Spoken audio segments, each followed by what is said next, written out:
മക്കളെ, അപ്പോൾ ഈ ഒരു ടൈമിൽ ഒരുപാട് കുട്ടികൾ മെസ്സേജ് അയച്ച് ചോദിക്കുന്ന ഒരു കാര്യമാണ്, സാർ നമ്മുടെ അക്കൗണ്ടൻസി, നമ്മുടെ +1 അക്കൗണ്ടൻസിയിൽ തിയറി മാത്രം പഠിച്ചാൽ മതിയോ എന്നുള്ള അല്ലെ. അപ്പോൾ നിങ്ങൾക്ക് അറിയാവുന്ന കാര്യമാണ്, അക്കൗണ്ടൻസി എന്താ ഒരു തിയറി പേപ്പർ അല്ല അല്ലെ, പ്രോബ്ലം പേപ്പറാണ്. നമുക്ക് കൂടുതലും പ്രോബ്ലം ആണ് ഉണ്ടാവുക അല്ലെ. പക്ഷേ +1 അക്കൗണ്ടൻസിയിൽ നിങ്ങൾക്ക് എന്താണ് ഒരുപാട് ക്വസ്റ്റ്യൻസ് എന്താ തിയറി പോർഷൻസ് നിന്നും വരും അല്ലെ. തിയറി പോർഷൻ ആയിട്ട് തന്നെ നമുക്ക് പഠിക്കാനുണ്ട്. കാരണം നിങ്ങൾ +1 സ്റ്റുഡൻസ് ആണ്, അക്കൗണ്ടൻസി ഒക്കെ നിങ്ങൾ ആദ്യമായിട്ട് പഠിച്ചു തുടങ്ങുകയാണ്. അപ്പോൾ നമ്മൾ ആദ്യത്തെ 2 ചാപ്റ്ററുകളൊക്കെ കംപ്ലീറ്റ് തിയറി തന്നെയാണ് അല്ലെ, അക്കൗണ്ടിങ് റിലേറ്റഡ് ആയിട്ടുള്ള തിയറികളും കാര്യങ്ങളും തന്നെ. അപ്പോൾ തിയറിയിൽ നിന്ന് നമുക്ക് ഒരുപാട് ക്വസ്റ്റ്യൻസ് വരും. തിയറി നല്ല രീതിക്ക് ഇമ്പോർട്ടൻസ് നിങ്ങൾ കൊടുക്കേണ്ടതുണ്ട്, തിയറി നന്നായിട്ട് പഠിക്കേണ്ടതുണ്ട്.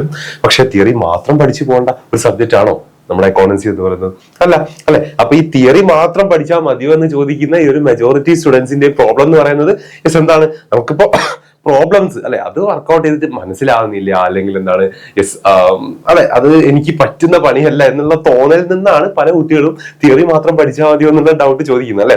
അപ്പോൾ നിങ്ങൾ എന്ത് ചെയ്യുക, ഓക്കെ ഒരു 2 or 3 തവണയൊക്കെ ചിലപ്പോൾ നിങ്ങളൊരു പ്രോബ്ലത്തിന് വേണ്ടി ടൈം വേസ്റ്റ് ചെയ്യാൻ നിങ്ങൾ ഇരുന്നിട്ടുണ്ടാവും പഠിക്കാൻ വേണ്ടിയിട്ട് അല്ലെ. പക്ഷെ നിങ്ങൾ അത് സെറ്റ് ആവുന്നില്ല, അതായിരിക്കും നിങ്ങളുടെ പ്രോബ്ലം.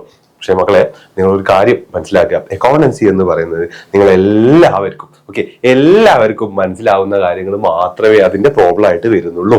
ഓക്കെ, അപ്പൊ അത് നിങ്ങൾ പഠിക്കുന്നതിലോ അല്ലെങ്കിൽ എന്താ നിങ്ങൾ അത് പഠിക്കാൻ യൂസ് ചെയ്തിട്ടുള്ള മെത്തേഡിലോ അങ്ങനെ എന്തെങ്കിലുമൊക്കെ ആയിരിക്കും, അല്ലെങ്കിൽ നിങ്ങൾ ആ കൺസെപ്റ്റ് മനസ്സിലാക്കുന്നതിലോ ഒക്കെ വന്ന മിസ്റ്റേക്കുകളാണ് ഒരു പ്രോബ്ലം, അക്കൗണ്ടിങ്ങിന്റെ ഒരു പ്രോബ്ലം നിങ്ങൾക്ക് മനസ്സിലാവാതായിട്ട് വന്നിട്ടുണ്ടാവുക. ഓക്കെ, അത് നിങ്ങൾ മനസ്സിലാക്കുക. ഓക്കെ, അപ്പൊ ഈ ഒരു ടൈമിൽ മോഡൽ എക്സാമിന് നമുക്ക് അത്രയും ടൈമുകളും കാര്യങ്ങളും നമ്മുടെ മുന്നിലുള്ളൂ. ആ മോഡൽ എക്സാമിന് പറ്റിയിട്ടില്ലെങ്കിലും പബ്ലിക് എക്സാമിനേക്ക് നമ്മുടെ മുന്നിലുള്ള ദിവസങ്ങൾ, ആ ഒരു ദിവസങ്ങളിൽ നന്നായിട്ട് ഇരുന്ന് പ്രാക്ടീസ് ചെയ്യാൻ, നന്നായിട്ട് കൺസെപ്റ്റുകളും കാര്യങ്ങളും മനസ്സിലാക്കാൻ നിങ്ങൾ ഒരു ടൈം മാറ്റി വെച്ച് ആ ഒരു ടൈമിൽ അക്കൗണ്ടൻസിക്ക് വേണ്ടി നന്നായിട്ട് എഫേർട്ട് ഇട്ട് പഠിക്കാൻ നിങ്ങൾ റെഡി ആണെങ്കിൽ നിങ്ങൾക്ക് നന്നായിട്ട് അക്കൗണ്ടൻസിയുടെ പ്രോബ്ലംസ് വർക്ക്ഔട്ട് ചെയ്യാൻ പറ്റും. നല്ല രീതിക്ക് നിങ്ങൾക്ക് അക്കൗണ്ടൻസി പ്രോബ്ലം ചെയ്ത് മാർക്ക് സ്കോർ ചെയ്യാനും പറ്റും. അത് നിങ്ങൾ മനസ്സിലാക്കുക.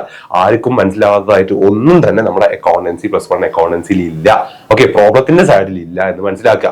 ഓക്കെ, അപ്പം എന്താ നന്നായിട്ട് നിങ്ങൾ തിയറി പഠിക്കും, അതിന് നിങ്ങൾ റെഡിയാണ് അല്ലെ അക്കൗണ്ടൻസിയുടെ. അതിന്റെ കൂടെ കുറച്ച് പ്രോബ്ലംസ് കൂടെ നിങ്ങൾ മനസ്സിലാക്കി വെച്ച് കഴിഞ്ഞാൽ ചെയ്യാൻ നിങ്ങൾ കുറച്ച് എഫേർട്ട് അധികം ഇട്ടിട്ട് പഠിച്ചു കഴിഞ്ഞാൽ മക്കളെ നല്ല മാർക്ക് അക്കൗണ്ടൻസി നിങ്ങൾക്ക് സ്കോർ ചെയ്യാൻ പറ്റില്ലേ. അത് നിങ്ങൾ ചെയ്യുക. അതിനുള്ള സമയം നിങ്ങളുടെ മുന്നിലുണ്ട്. പബ്ലിക് എക്സാമിനേക്ക് അത് നമുക്ക് സെറ്റ് ആക്കണം.